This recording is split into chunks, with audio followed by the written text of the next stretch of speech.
Think of this. You're standing in a room full of people. You've just given your best effort, a presentation, an idea, or maybe even a vulnerable piece of yourself, and someone throws a verbal dagger your way. Criticism, it stings, it lingers. And in that moment, most of us do one of two things: lash out in defense or shrink into silence. But what if I told you there's a third way, a path carved by the Stoics that lets you handle criticism like an unshakable boss? Welcome to the channel where we dive deep into the philosophy that will help you conquer life's toughest challenges. If you're ready to handle criticism with strength and grace, hit that subscribe button, because today we're going to arm you with 10 Stoic strategies to deal with criticism in a way that leaves you stronger, smarter, and untouchable. Pause before reacting. You don't control what people say to you. You only control how you respond. Epictetus taught, it's not what happens to you, but how you react to it that matters. Think about it. Someone criticizes you, and your knee-jerk reaction is to either defend yourself or retaliate. But what if you paused instead? Imagine your boss gives you harsh criticism at work. Instead of spiraling into self-doubt or anger, take a deep breath. Respond with, "Thank you for your perspective." That pause, it's your superpower. It's what separates the Stoic from the reactionary. You might ask, why does this matter? Criticism is like a fire.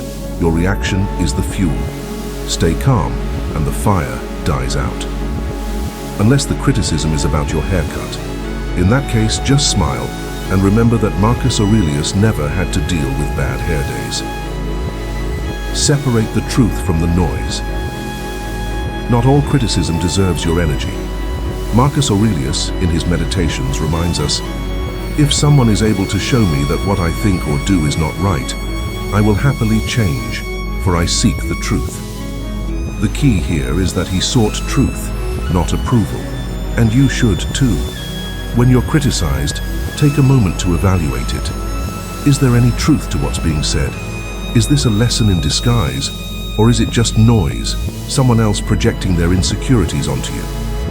Let's say a co-worker tells you, your ideas are too ambitious. Instead of jumping to defend yourself or shrinking back in self-doubt, ask yourself, is this really about me, or are they intimidated by what I bring to the table?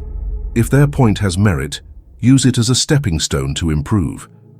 But if it's just noise, dismiss it like yesterday's news. You are not obligated to accept every opinion as fact.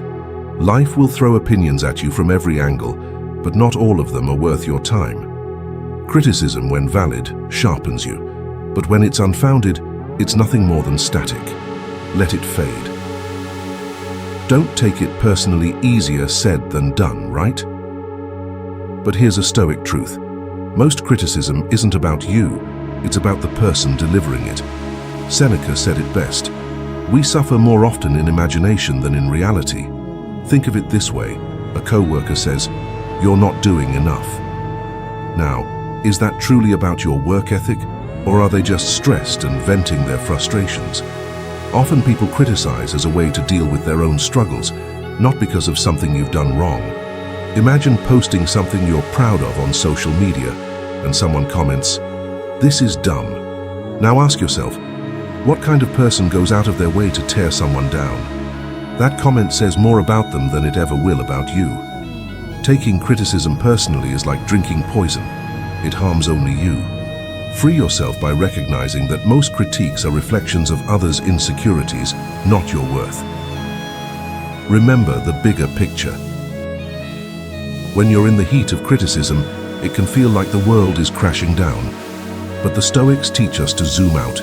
Marcus Aurelius, the Roman emperor, wrote, "You have power over your mind, not outside events. Realize this, and you will find strength." In the grand scheme of your life, most criticisms are insignificant. Will this matter in a week, a month, a year? Probably not. Think about receiving negative feedback from a manager. Sure, it stings now, but does it change the trajectory of your life? Only if you let it. Instead of dwelling on it, focus on your long-term goals. Will this criticism help you grow? If yes, great. If not, discard it. Remember Steve Jobs? He was criticized for being too demanding, too bold, too out there. but he ignored the noise and stayed focused on his vision. The result? A legacy that speaks louder than any critic ever could. By focusing on the bigger picture, you reclaim your power. Criticism becomes a small bump on the road, not a roadblock. Turn criticism into fuel. Criticism is like fire. It can either burn you down or forge you into something stronger. Seneca believed, difficulties strengthen the mind, as labor does the body. Criticism, when used wisely, is just another form of difficulty. Now apply this to your life. Think of a time when someone doubted you. Maybe a teacher said you weren't talented enough, or a friend underestimated you. Did you prove them wrong? If not, what's stopping you from doing it now? Write down a piece of criticism you've received recently, then write a plan for how you'll use it to improve.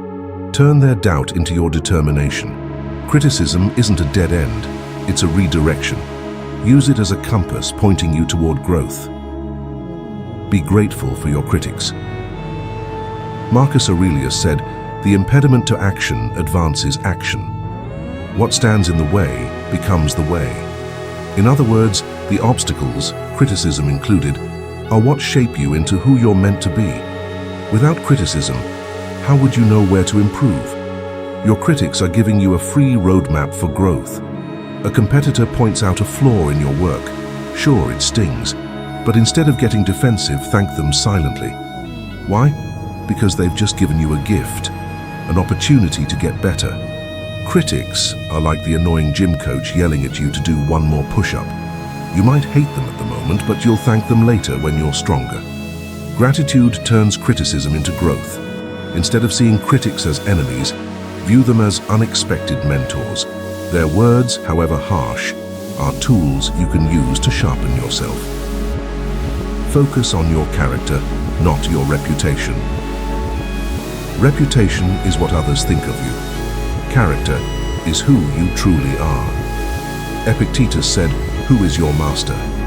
Anyone who has control over what you seek or shun. If you let criticism dictate your actions, you're letting others control your life. If someone spreads rumors about you at work or in your social circle, you could spend hours or even years trying to defend your reputation. But would it change who you are at your core? Imagine someone questioning your integrity. Instead of arguing back or trying to convince them otherwise, focus on living in a way that proves them wrong. Over time, actions will always outweigh words. Your character will speak louder than any critic ever could. When you prioritize character over reputation, you gain an unshakable confidence. You're no longer playing by the rules of others' opinions. You're living by your own values. Practice self-reflection. The Stoics were obsessed with self-reflection, and for good reason. Marcus Aurelius wrote, "At dawn, when you have trouble getting out of bed, tell yourself, 'I am rising to do the work of a human being.'" The same principle applies to handling criticism. Let's say a friend tells you, "You're not a great listener." Instead of getting defensive, ask yourself, "Am I really giving people my full attention?" If not, take steps to improve. Every night, take 5 minutes to review your day. Ask yourself, did I handle criticism well today? Did I let my emotions get the best of me? This habit will transform how you respond to challenges over time. Self-reflection turns criticism into wisdom. By examining your actions, you become a better version of yourself every single day. Master the art of indifference. Not every battle is worth fighting, and not every opinion deserves your attention. Seneca wrote, "He who is brave is free." And true freedom comes when you stop caring about the things that don't matter. If someone criticizes your hobbies, they say, "Why do you waste so much time on that?" Instead of explaining yourself, shrug it off with a smile and respond, "I enjoy it. Simple, powerful, untouchable." Indifference doesn't mean you don't care about anything. It means you care deeply about the right things. When you master indifference, criticism becomes background noise, unless the criticism is about your karaoke skills. In that case, maybe they have a point. Lead by example. At the end of the day, the best way to handle criticism is to let your actions do the talking. Marcus Aurelius wrote, "Waste no more time arguing about what a good man should be one." Imagine someone doubts your leadership skills. Instead of arguing or trying to prove yourself, focus on being the best leader you can be. Deliver results. Inspire your team. Over time, your actions will silence even your harshest critics. Leading by example not only disarms critics but also inspires others. It's the ultimate Stoic strategy for dealing with negativity. Criticism is a part of life, an inevitable companion on your journey. But as the Stoics have shown us, it doesn't have to be a source of pain or self-doubt. Instead, it can be a tool for growth, resilience, and strength. As Marcus Aurelius wisely said, "The best revenge is not to be like your enemy." Let this be your mantra. Don't let criticism shake you, let it shape you. If this video inspired you, subscribe to our channel and share your thoughts in the comments. What's the most impactful piece of criticism you've ever received, and how did you handle it? Let's learn and grow together. Stay strong, stay stoic, and remember, you're far more powerful than any opinion thrown your way. Until next time, keep walking the Stoic path.